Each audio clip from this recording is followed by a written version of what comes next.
3 semanas sin vacuna anticovid en México. Hoy ha llegado un cargamento de poco más de 200,000 vacunas contra COVID a México. Y eso será todo, por las próximas 3 semanas. Hola colegas, yo soy Ángel Gutiérrez, el médico jurista, en este podcast de Lex Artis Medica.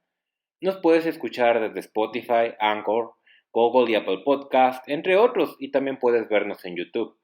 Gracias por sintonizarnos, tú que nos escuchas saliendo del consultorio, atorado en el tráfico rumbo al hospital, de guardia esperando que te pasen paciente, o en tu casa haciendo la cena o cuidando a los herederos. Y no lo digo en broma, así nació la idea de hacer este podcast. Me preguntaba si podía aprovechar mi tiempo en algo productivo mientras vigilaba que mi bendición no se ahogara mientras chapoteaba en la bañera, y enos aquí, esperando que nuestro podcast sea una manera productiva de que pases tu tiempo muerto. Volviendo al tema, 3 semanas sin vacunas. Sí. Te resumo brevemente porque hay mucha información incompleta por ahí. La OMS intervino a Pfizer para aumentar su producción de vacunas con destino a África subsahariana y el sudeste asiático.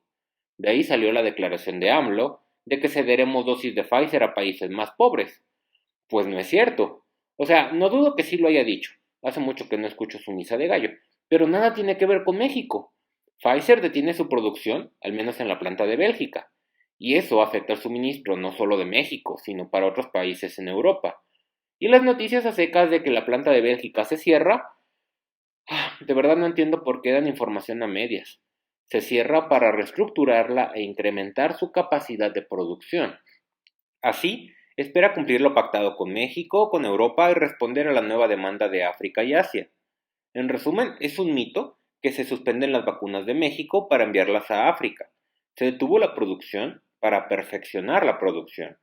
Mientras tanto, aquí estamos, solo con 200,000 vacunas hasta que se apruebe la Sputnik o la CanSino o hasta que se reanude el envío de la BioNTech de Pfizer este 15 de febrero. Esto es básicamente la noticia, pero este no es un noticiero, es más bien un foro de análisis médico-jurídico. El desabasto per se genera muchos problemas y no es poca cosa, pero también agrava los problemas ya existentes, como el de la medicina privada. Aquí lo cierto es que no solo se excluye a los hospitales, los cuales sí, rotundo sí, sí mayúsculo, atienden a pacientes COVID. Algunos tienen la fortuna de trabajar en el medio privado y también en una institución, por lo que ya fueron o serán vacunados. Pero eso no es habitual en el caso de enfermería, por ejemplo. El ejercicio institucional de enfermería suele ser muy absorbente, y hay quienes tienen ese superpoder de hacer malabares con sus turnos de la institución y la priva, pero son muy pocos. Así que creo que enfermería son los más vulnerables en este sentido. Pero no solo los hospitales están a merced del problema de la priva, porque hay que reconocer que los consultorios anexos a las farmacias, desde siempre y máxima hora, representan un desahogo sustancial de la atención médica de primer nivel. Y vamos, no es nada irreal que el usuario de los servicios de salud promedio le huya a la valoración de su cuadro inicial en el área COVID y prefiera irse a similares. En ese supuesto hay que visibilizarlos. Sí, visibilizarlos. Aunque seas de los que le echan a los médicos de farmacias, también son colegas. ¿Que dan tratamientos del terror? Sí, tal vez, pero no me digas que no has visto tratamientos del terror en instituciones. Just saying. Ok, prostituyen la medicina, ¿no? Claro, 40 pesos la consulta, ¿verdad? Si las 4 consultas que te agendan por hora, por 7 horas, por 5 días, por 2 semanas, las cobras a 40 pesos, estarías ganando 11,200 pesos a la quincena. Ay, algunos colegas generales por contrato ganan menos que eso, ¿no? ¿Por qué hablo de esto? Porque al igual que tú, he escuchado comentarios demeritadores al médico anexo a farmacia. ¿Que se hacen ricos a expensas de ellos? Sí, es posible, pero es solo una de las muchas cosas que están mal dentro del ejercicio médico, y quienes ejercen en consultorios anexos a farmacias son víctimas, por no tener el capital para poner su consultorio privado, o no poder pagar el alquiler de un hospital de renombre, o no tener suerte en una institución pública o palancas para colarse al inseguro. Pero con todo eso hay quienes están a gusto ahí, y hay que respetarlo. Médicas que desean solo un trabajo de medio tiempo sin la presión para sacar al menos lo de la renta mensual y poder faltar cuando sus hijos lo necesiten. sin estereotipar los médicos también. Muchos especialistas que ahora escarnecen contra los médicos de similares similiaron antes de pasar el ENARM. Hashtag yo he trabajado en similares. Bueno, sin marcas. Hashtag yo he trabajado en consultorios anexos a farmacias. No pegaría.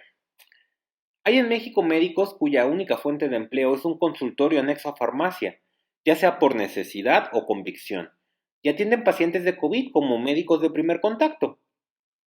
Tanto los hospitales como los consultorios médicos particulares, propios o en comodato, son parte del Sistema Nacional de Salud. Oh, sí, señor, y tienen que ser vacunados. Ahora, ¿sabían que enfermería tiene prioridad para la vacunación por encima de los médicos? El primer grupo contemplado para la vacunación es el personal de salud, a grosso modo, pero la política rectora de vacunación contempla 11 subgrupos que no están enumerados por casualidad. El primero es enfermería, inhaloterapia, el tercero es medicina, laboratorio y química, radiología, camillería, limpieza e higiene, operación de ambulancias, manejo de alimentos, asistentes médicos y por último, trabajo social.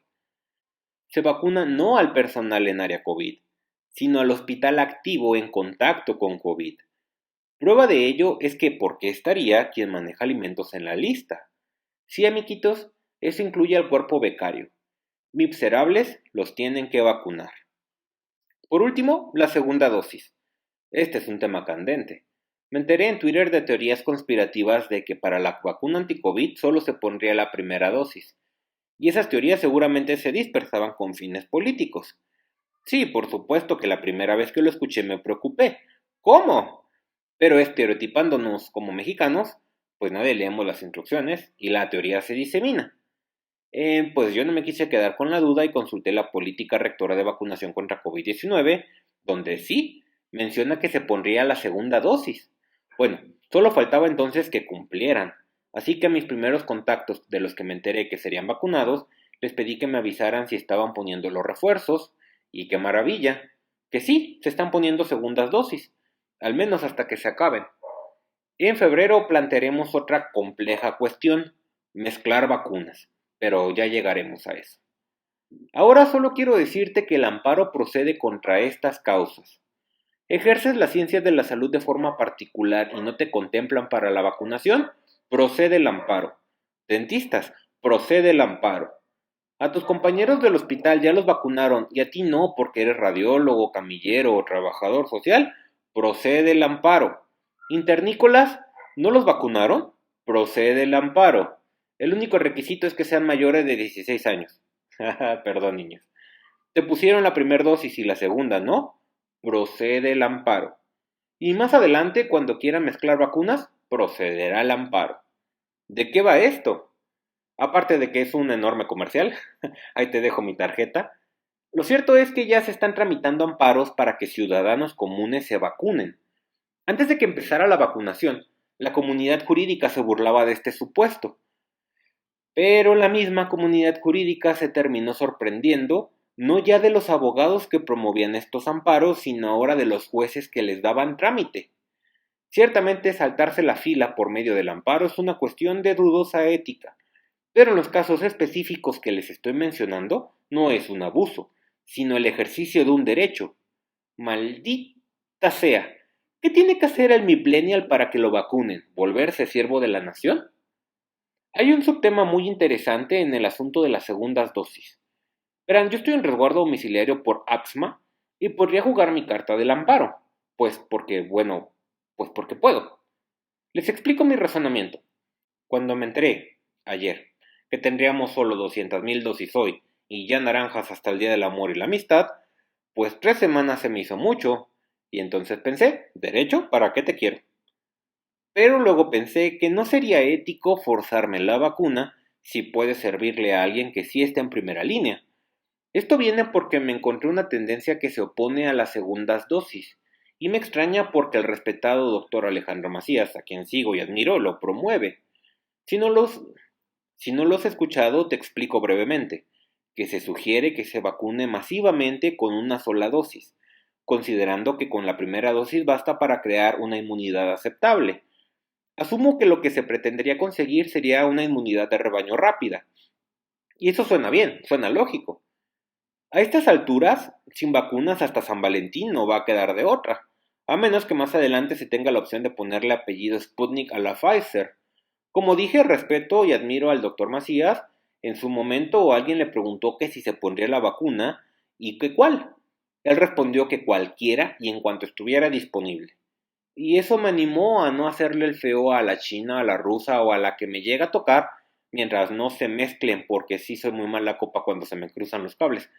Pero ahora que él mismo sugiere que una dosis es mejor que ninguna, pues no perdí la oportunidad de preguntarle si estaría dispuesto a renunciar a su segunda dosis para que le toque como primera a alguien más. Por eso te explicaba lo de mi situación, aislado en mi fortaleza de la soledad, en modo perpetuo de papá luchón esperando mi turno para la vacuna, pudiendo forzarla, es ético esperar mi turno. Pero cuando mi turno llegue y me apliquen mi dosis, tendré listo el amparo en caso de que me quieran variar marca o negar el refuerzo, en aras de vacunar a alguien más. El doctor Macías goza de mi confianza y credibilidad, pero en la ciencia hay expertos, no autoridades. Y en este caso concreto no coincido con él, porque aborda aspectos que no son únicamente competencia de la infectología, sino de la bioética y del derecho. Nuestro derecho es gozar del más alto estándar de calidad posible en atención a la salud. Quizás el gobierno de México, por buscar la inmunidad de rebaño, por hacer como que cumple o simplemente por ahorrarse unos pesos, termine poniendo una sola dosis de la vacuna. Pero mientras los creadores establezcan que son dos, procede el amparo. Gracias por escuchar o ver este comercialote. Si deseas más información sobre estos amparos o cualquier otra situación médico-legal, contáctanos o síguenos en nuestras redes sociales, Facebook, Twitter, Instagram, LexArmet o en nuestra web lexartistmedica.com. Yo soy Ángel Gutiérrez, el médico jurista. Así merengues me encuentras en redes sociales, @médicojurista. Nos vemos pronto en un próximo episodio y mientras tanto, primum non nocere.